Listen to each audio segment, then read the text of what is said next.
આપણે ડોક્ટરનો white coat હોય છે. You must put on your apron and you must have in the Hindi movie dialog.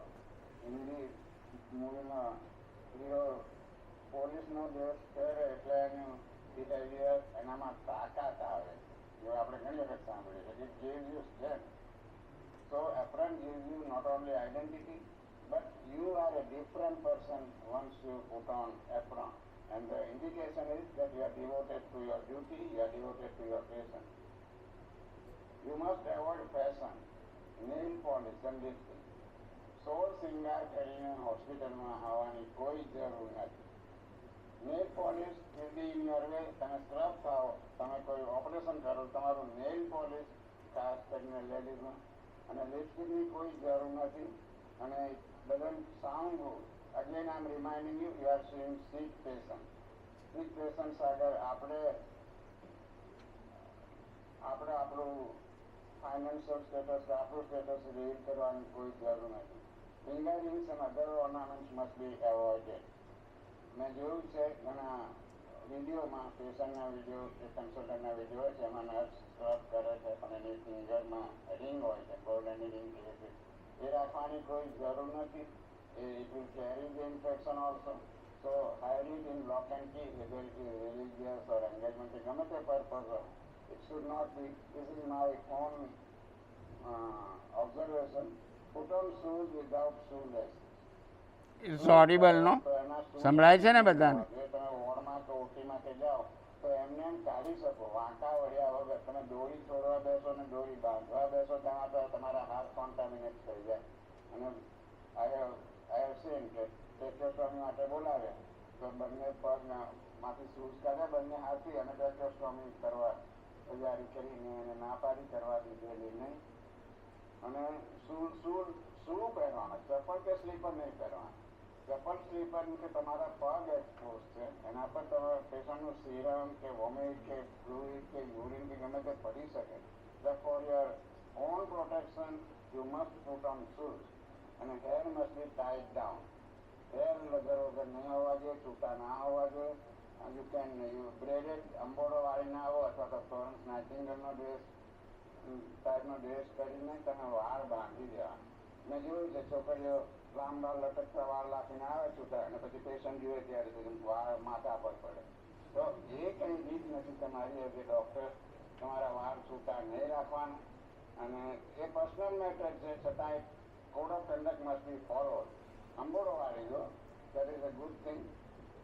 અને addiction તો હોવા જ ના જોઈએ. ગુટકા, ટોબેકો ચાયો, પાન ખાઓ અને પેશન્ટ જોડે વાત કરો તો patient will definitely will not have faith in you. એ કરવાનું જ નહીં. Mobile phone must be avoided while examining the patient. Patient examine કરી અડધું જોયું અને પછી મોબાઈલનો કોલ આવ્યો, પછી તો કોલ પર વાત કરો અને પેશન્ટ વાત કરતા કરતા અડધી વાત પેશન્ટ નહીં રહે અને ડૉક્ટરો ફોન લઈને ગયા, ફોન પર વાત કરવા લાગ્યા. પેશન્ટ વિલ ડેફિનેટલી ફીલ કે you are not interested in the patient. એટલે અર્ધ વચ્ચે વાત નહીં કરવાની. And do not respond to mobile calls halfway through while talking to your patient. Patient will feel you are not interested in his or her problem. And do not use mobile phones while doing operations. Your concentration will be broken. Come what may, you will focus only on the operation. અર્જુનની જેમ. અને ત્યારે allrounder બનવા જઈએ આપણે, પણ it is human nature કે બધી જગ્યાએ તમે પહોંચી નહીં વળો, દરેક જગ્યાએ કંઈ એટેન્શન ના કરી શકાય. તો ઓપરેશન એટલે ઓપરેશન એટલે ઓપરેશન. તમારે મોબાઈલ ફોન કાં તો સ્વિચ ઓફ કરો, કાં તો ચાલુ ઓપરેશન. હું પણ ઘણી વખત બીજા સર્જનો પર જોયા છે કે ચાલુ ઓપરેશન બીજા કોઈ ફોન પકડીને વાત કરાવે. એવી અર્જન્સી હોય છે, પણ આપણે ભૂલી નહીં જવાનું કે એક જમાનો હતો કે મોબાઈલ ફોન જ નહોતા. ત્યારે ખબર આવતી હતી, થોડી મોડી આવતી હતી, 2 કલાક 4 કલાકે મોડી આવે, પણ ખબર આવતી હતી ને આપણે બધા જીવ્યા જ છે એમ. એનાથી મોબાઈલ ફોન વગર કોઈ મરી ગયું એવું નથી થતું. ટાઈમલી સમાચારમાં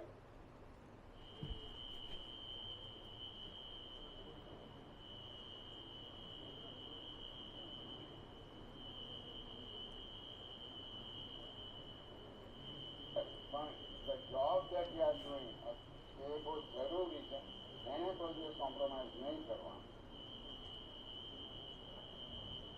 OPD discipline, call the patient by name, not by disease. પેશન્ટને નામથી બોલાવો. The moment you speak with the name Mohanbhai તમે આવો એટલે પેશન્ટનું અડધું એનું રીત કે મારું કોઈ જોવાવાળું છે, મને કોઈ જોવા માંગે છે, નામનો it max a lot of difference. અને વેલકમ ગેસ્ચર કરો એટલે એને ગાર્લેન્ડ કરો ને પૂજા કરો એવું નથી કરતા, પણ આવો બેસો, બાજુમાં સ્ટૂલ હોય તો બેસવા જ કહેવાનું. આપણે સાહેબ છીએ એટલે કે એવું નહીં બોલાય એવું નથી. બેસો એમ તમે એક કક્ષી બતાવશો, patient will definitely be impress. બી સિટિયર કહી શકો. અને smoke, do not smoke. I have seen professor smoke.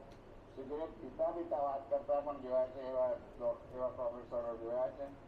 અને do not play TV or radio in OPD. TV radio જે આપણે એન્ટરટેનમેન્ટની વસ્તુ છે એ નહીં પ્લે કરવાની. આપણે ગવર્મેન્ટ હોસ્પિટલમાં ડિસ્પ્લે આવે છે કે પુઅર ન્યુટ્રિશન અને ફેમિલી પ્લાનિંગ બધી જાહેરાતો આવે છે, આ ટીવીની જાહેરાતો આવે છે, એના પૂરતું ઓકે છે. પણ તમે કન્સલ્ટેશન ઓફિસમાં ટીવી કે રેડિયો ક્યારેય નહીં મૂકવાનું. તો બેસ્ટ વે પેશન્ટને ટીવી મૂકી આપો. You will be very happy. તમે તમારી focus on your and your mind will work. પેશન્ટને ટીવી જોડે એંગેજ કરી દો, એ તમારું માથું ઓછું થશે. That is the best way. And let the patient talk without any inhibition. Patient પોતાની પૂરેપૂરી હકીકત જણાવે અને તમે એના માટે સાંભળવા માટે બેઠા છો એવું જ લાગવું જોઈએ. અને પ્રોવાઈડ પ્રાઇવસી. પેશન્ટ આઈડિયલી એક